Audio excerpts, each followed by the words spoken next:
तुमने इस वीडियो पे क्लिक किया है तो इसका सीधा सा मतलब है कि तुम्हारी कम्युनिकेशन स्किल्स जीरो है, या फिर सच में तुम अपनी कम्युनिकेशन स्किल्स को इम्प्रूव करना चाहते हो बट तुम्हें सही टॉपिक्स नहीं मिलते, सही शब्द नहीं मिलते, और सबसे बड़ी दिक्कत बात शुरू कैसे करें ये समझ नहीं आता। अगर तुम्हें भी कुछ इस टाइप की प्रॉब्लम है तो ये वीडियो सिर्फ तुम्हारे लिए है। ट्रस्ट मी, बस कुछ मिनट्स इस वीडियो को पूरा एंड तक देख लो, क्योंकि इस वीडियो के बाद तुम्हारी बातचीत करने की स्किल्स वैसे नहीं रहेगी जैसी अभी है। तुम्हारी कम्युनिकेशन स्किल्स का डायरेक्शन ही चेंज हो जाएगा। इसका प्रूफ तुम्हें एंड में मिल जाएगा। अब अगर तुम्हें लगता है कि मुझे बोलना नहीं आता, मैं तो इंट्रोवर्ट हूँ, तो तुम सुनो। तुम सोचते हो कि बोलने के लिए एक्सट्रोवर्ट होना ज़रूरी है, लेकिन ऐसा नहीं है। ये सब अफवाह है जो तुम्हारे दिमाग में डाल दी गई है। अगर तुम बात नहीं कर पाते हो तो हो सकता है कि तुम इंट्रोवर्ट नहीं शाय हो। तो तुम्हारा सवाल हो सकता है कि फिर तो इंट्रोवर्ट कौन होता है। अगर तुमने देखा होगा Albert Einstein, Elon Musk, S Rajamouli जो बाहुबली मूवी के डायरेक्टर हैं, ये मोस्टली अपने काम और सोच में बिजी रहते हैं। ये लोग लोगों से बात कर लेते हैं मगर कम बोलते हैं, लेकिन जब बोलते हैं तो दुनिया सुनने लगती है। मतलब अगर तुम बात भी स्टार्ट नहीं कर पा रहे हो और लोगों को देखकर शर्माते हो तो तुम शाय हो। अगर इंट्रोवर्ट हो तो टेंशन मत लो। इंट्रोवर्ट्स की एक सुपर पावर होती है, और क्या तुम्हें पता है वो क्या है? वो है लिसनिंग स्किल्स। वो अच्छे लिसनर्स होते हैं, और सबसे अच्छे कम्युनिकेटर्स वो नहीं होते जो बड़बड़ बड़बड़ करते रहते हैं, बल्कि वही होते हैं जो पहले अच्छे लिसनर्स होते हैं। अगर सामने वाला कुछ बोल रहा है बस उसकी बात को रिफ्लेक्ट करो। फॉर एग्जाम्पल, कोई कहता है मुझे क्रिकेट बहुत पसंद है, तो तुम कह सकते हो कौन सा प्लेयर पसंद है तुम्हें। बोलने के लिए एक्सट्रोवर्ट बनने की ज़रूरत नहीं है, सुनने और रिएक्ट करने की ज़रूरत है।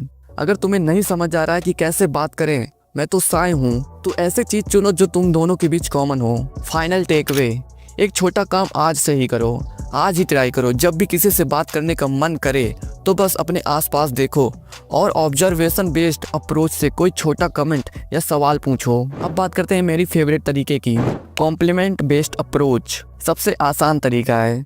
इसमें बस सामने वाले की कोई अच्छी चीज़ नोट करो और उसकी तारीफ कर दो। लोग हमेशा तारीफ सुनना बहुत पसंद करते हैं और इससे वे तुम्हारे साथ कंफर्टेबल हो जाते हैं। बस तारीफ करो, लेकिन फेक नहीं हो। यहीं पर एक ट्विस्ट है कि तुम कैसे तारीफ करते हो। मान लो तुम किसी के शूज, हेयर स्टाइल या हैंड राइटिंग की जेन्युइन तारीफ करते हो, लेकिन क्या तुम्हें पता है कि तारीफ करने का सही तरीका क्या है? क्योंकि ये नहीं पता तो तुम कुछ भी कर लो, तुम्हारी बात स्टार्ट होते ही खत्म हो जाएगी। तो बात करते हैं कॉम्प्लीमेंट देने का बेस्ट तरीका क्या है। मान लो तुमने देखा किसी ने वॉच पहनी है, तो तुमने उसके वॉच की तारीफ करने का सोचा जिससे बात स्टार्ट हो, और ऐसे बोला, भाई वॉच अच्छी लग रही है। तो यहीं पे तुम सबसे बड़ी मिस्टेक्स कर रहे हो। तुम सोच सकते हो कि बस किसी की चीज़ की तारीफ कर दो और बात शुरू, लेकिन नहीं। सिर्फ तारीफ करने से बात लंबी नहीं चलेगी। तारीफ को इंटरेस्टिंग और एंगेजिंग बनाना ही असली राज है। तारीफ ऐसे करो कि सामने वाला एक्साइटेड होकर बोले। तारीफ सिर्फ अच्छा लग रहा है कहने से नहीं होती, उसके साथ एक हुक या ट्विस्ट डालो। मैं तुम्हें याद दिला देता हूँ कि थर्ड पॉइंट्स तुम्हारा दिमाग खोल के रख देगा, तो उसे मिस मत करना, वरना तुम्हारा ही नुकसान है। आज ही ट्राई करो, जब भी किसी की तारीफ करो सिर्फ तुम्हारी हेयर स्टाइल अच्छा लग रहा है मत कहो, उसके साथ एक ट्विस्ट जोड़ो। सवाल या मज़ेदार लाइन कुछ भी हो सकती है। ये तुम किसी के हैंड राइटिंग स्माइल के साथ भी कर सकते हो। अगर तुम ये सब नहीं बोल पाते हो तो ये चीज़ें तुम्हें प्रैक्टिस से ही आएंगी। अब बात करते हैं लास्ट थर्ड पॉइंट्स की, जो तुम्हारा दिमाग खोल के रख देगी। ओपन एंडेड और क्लोज एंडेड क्वेश्चंस। अब इसे स्किप करने से पहले मेरी बात को पूरा कंप्लीट होने दो। बातचीत को कैसे कंट्रोल करें? अगर तुम चाहते हो कि बातचीत लंबी चले और तुम एक अच्छे कम्युनिकेटर बनो, तो तुम्हें सबसे पहले इन दो टाइप के क्वेश्चन को समझना पड़ेगा, जो बहुत ही सिंपल हैं। यहीं पर सवाल उठता है कि ओपन एंडेड क्वेश्चन और क्लोज एंडेड क्वेश्चन क्या होता है। तो क्लोज एंडेड क्वेश्चन वो होते हैं जो बातचीत को जल्दी खत्म कर देते हैं।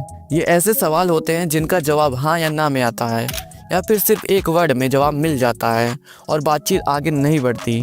तुमने ये तो सुना होगा इन दोनों क्वेश्चन के बारे में, लेकिन यहीं पर एक ट्विस्ट है जो मैं तुम्हें वीडियो के लास्ट में बताऊंगा। Examples of close ended questions जिनसे बात खत्म हो जाती है। फॉर एग्जाम्पल, क्या तुम्हें क्रिकेट पसंद है? सामने वाला सिर्फ हाँ या ना बोलेगा और बात खत्म। ये होते हैं क्लोज एंडेड क्वेश्चंस। एक बात कभी नहीं इग्नोर करो। क्लोज एंडेड क्वेश्चन तब पूछो जब तुम्हें जल्दी कोई सीधा जवाब चाहिए, लेकिन अगर तुम्हें बातचीत को आगे बढ़ाना है तो तुम्हें ओपन एंडेड क्वेश्चन पूछना ही पड़ेगा। अब बात करते हैं ओपन एंडेड क्वेश्चन क्या होता है। तो ओपन एंडेड क्वेश्चन वो क्वेश्चन होते हैं जो डिटेल्स में आंसर लाते हैं। ये ऐसे सवाल होते हैं जिनका जवाब सिर्फ हाँ या ना में नहीं आ सकता। सामने वाले को ज़्यादा बोलना पड़ता है और इससे बातचीत मज़ेदार बनती है। अगर तुमने इसे अच्छे से समझ लिया तो बात स्टार्ट करने की टेंशन ही खत्म हो जाएगी। Examples of open ended questions जिनसे बातचीत लंबी चलेगी। क्या तुम्हें क्रिकेट पसंद है? सामने वाला सिर्फ हाँ या ना बोलेगा और बात खत्म। तुम किसी से पूछ सकते हो तुम्हें क्रिकेट क्यों पसंद है, कौन सा क्रिकेटर तुम्हारा फेवरेट है। अब सामने वाला अपनी फीलिंग शेयर करेगा। अगर अभी भी समझ नहीं आ रहा है तो तुम जब भी किसी से सवाल पूछो तो अपने दिमाग में क्लियर रखना। तो ओपन एंडेड क्वेश्चन तब पूछो जब तुम्हें सामने वाले की राय, फीलिंग्स या स्टोरी सुननी हो। ये सबसे अच्छा तरीका है किसी को खोलने का और बातचीत को लंबा करने का। क्लोज एंडेड क्वेश्चन हाँ या ना वाले जवाब लाते हैं। इससे मैं कन्वर्सेशन का फ्लो कंट्रोल कर सकता हूँ। अगर सामने वाला शाय है या ज़्यादा बात नहीं कर रहा है तो छोटी छोटी क्लोज एंडेड क्वेश्चन से उसे कंफर्टेबल फील कराता हूँ। वही ओपन एंडेड क्वेश्चन से मैं इसको डिटेल्स में एक्सप्रेस करने का मौका देता हूँ, जिससे वो अपनी फीलिंग्स और थॉट्स शेयर करे।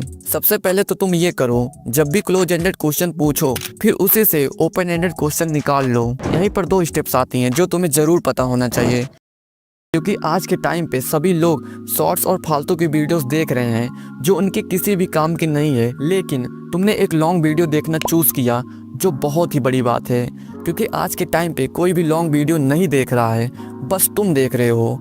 इसका मतलब है कि तुम अपने आप को चेंज करना चाहते हो, अपनी कम्युनिकेशन स्किल्स को इम्प्रूव करना चाहते हो। अगर तुम यहाँ तक वीडियो देख चुके हो तो तुम्हारे अंदर सच में कुछ बदलने की चाहत है।